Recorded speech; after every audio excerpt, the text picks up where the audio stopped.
24 लाखांच्या विकास कामांचा 2 महिन्यांतच बट्ट्याबोळ. पेवर ब्लॉक उखडले, नाली बांधकामावर प्रश्नचिन्ह. ग्रामसेवकाच्या कारभाराविरोधात ग्रामस्थांचा संताप, उच्चस्तरीय चौकशीची मागणी. शासनाच्या निधीतून ग्रामीण भागाचा विकास करण्यासाठी मंजूर करण्यात आलेल्या तब्बल 24 लाख रुपयांच्या विकास कामांचा अवघ्या 2 महिन्यांतच फंडाफोड झाल्याने ग्रामपंचायत गुंजेपार किन्ही परिसरात संतापाची लाट उसळली आहे. अनुसूचित जाती व नवबौद्ध घटकांच्या वस्ती विकास योजनेअंतर्गत करण्यात आलेली फेवर ब्लॉक व सिमेंट कॉन्क्रीट नालीची कामे निकृष्ट दर्जाची झाल्याचा आरोप ग्रामस्थांनी केला असून या प्रकरणाची सखोल चौकशी करून दोषींवर कठोर कारवाई करण्याची मागणी होत आहे. माहितीनुसार गुंजेपार येथील बुद्धविहार परिसरात फेवर ब्लॉक बसविण्यासाठी 6 लाख रुपये, किन्ही येथील समाज मंदिरासमोरील फेवर ब्लॉकसाठी 6 लाख रुपये, तसेच गुंजेपार व किन्ही येथे सिमेंट कॉन्क्रीट नाली बांधकामासाठी प्रत्येकी 6 लाख रुपये असा एकूण 24 लाख रुपयांचा निधी खर्च करण्यात आला. मात्र कामे पूर्ण होताच काही दिवसांतच फेवर ब्लॉक खचणे, उखडणे, सांध्यांना तडे जाणे आणि नाली बांधकामातही त्रुटी दिसून येत असल्याने ग्रामस्थांमध्ये तीव्र नाराजी पसरली आहे. ग्रामस्थांच्या म्हणण्यानुसार विकास कामांमध्ये दर्जेदार साहित्याचा वापर न करता अंदाजपत्रकातील तरतुदींना जाणीवपूर्वक तिलांजली देण्यात आली. प्रत्यक्ष कामे आणि मंजूर अंदाजपत्रक यामध्ये मोठी तफावत असल्याचा आरोप होत असून सार्वजनिक निधीचा अपव्यय झाल्याची चर्चा गावात रंगली आहे. लाखो रुपयांचा खर्च दाखवून प्रत्यक्षात दर्जाहीन कामे केल्यामुळे शासनाच्या विकास योजनांवरच प्रश्नचिन्ह निर्माण झाले आहे. या संपूर्ण प्रकरणात ग्रामसेवकाच्या कारभारावरही ग्रामस्थांनी गंभीर आक्षेप नोंदविले आहेत. कामांच्या गुणवत्तेकडे दुर्लक्ष करून केवळ कागदोपत्री विकास दाखविण्याचा प्रयत्न करण्यात आल्याचा आरोप होत आहे.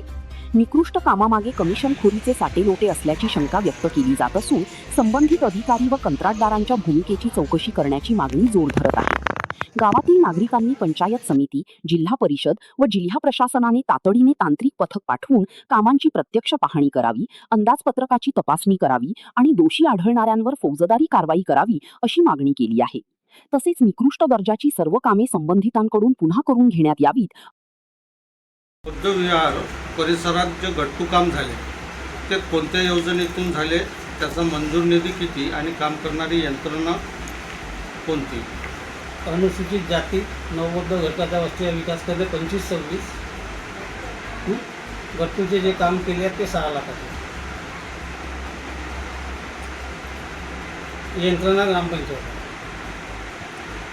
जेवढ्या कमी दिवसात 1 ते 2 महिने झाले बांधकाम झालं, एवढ्या कमी दिवसात बांधकाम निकृष्ट होतं काय, तर सर्व गट्टू अस्ताव्यस्त झालेले बरेचसे दिसत आहेत, कुठं तुटलेले दिसत आहेत. तर याच्याविषयी आपलं काय म्हणणं? याच्याविषयी म्हणजे सदर काम झालं, काम झाल्यानंतर गावातील लोकांनी आपले ट्रॅक्टरने तिथे घाण वाळू टाकत होते, त्यामुळे गट्टूचे काही दबले असतील. जेवढा 6 लाखाचा इस्टिमेट असताना त्याच्यात त्या पद्धतीचं काम इस्टिमेटमध्ये घेतलेलं नव्हतं का? इस्टिमेटमध्ये सर्वच काम होतं, MDCची सर्वच त्याची तयार आहे. मास काँक्रिटिंग वगैरे होतं का इस्टिमेटमध्ये? आता ते जेईने सर्व LB बनवली, जेई स्वतः त्याची देखभाल करत होते. जेही करत होते, काम तुम्ही करत होत्या, मग त्याच्या खाली मास काँक्रीट होतं की असंच मानलं वर? मास काँक्रीट होतं किंवा नव्हतं मला इस्टिमेट समजला नाही. मग काम ग्रामपंचायतला कसं का लावून घेतलं? इस्टिमेट जर तुम्हाला समजत नाही तर ग्रामपंचायतला कामच नव्हतं लावलं पाहिजेत ना. काम जो ग्रामपंचायतला लावला आहे, एजन्सी असल्या कारणानं काम ग्रामपंचायतला लागलं. कोणत्याही कामाची एजन्सी ग्रामपंचायत आहे. याला जिम्मेदार ग्रामपंचायत असते. त्या कामात जर कमी जास्त जर काम झालं तर त्याच्यात ग्रामपंचायतच जिम्मेदार असते. मग त्या इंजिनियरकडून तुम्ही इस्टिमेटविषयी समजून का नाही घेतलं की हिचं काम कसं आहे नेमकं? इस्टिमेट तो टेक्निकल बाब असल्या कारणानं ते जेईचं काम आहे. जेई वेळोवेळी येत असते, वेळोवेळी चौकशी करून त्यांनी MDCची तुम्ही स्पॉट चौकशी काम चालू असतेवेळी केली नाही का? मी गेल्या ना 2दा गेला, 3दा गेला.